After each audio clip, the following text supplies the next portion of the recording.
This is one of my most favorite flowers right there. That is hibiscus. This is bluebird, I think you call this one. We have a lot of different hibiscus.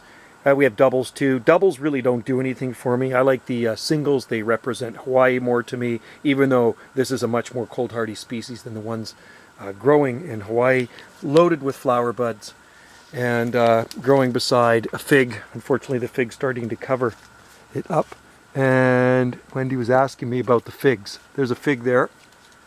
And then there's a second crop coming in here. She said she spotted 8 figs on this tree. And I don't know, I'm not seeing 8 figs. I've spotted a couple, but she figures the raccoon might have come and eaten them. But I don't see any broken branches. Anyway, back to this flower. So they don't last very long. They open up and then they close pretty quick, but then there's new ones opening all the time. So plant them in full sun, very cold hardy. I think they're native to China, somewhere over there. And they are deciduous, and they will get big. I've seen them as tall or taller than a one-story house here. All right, I like the red heart too, the white with the red center. Absolutely beautiful. All right, thanks for watching.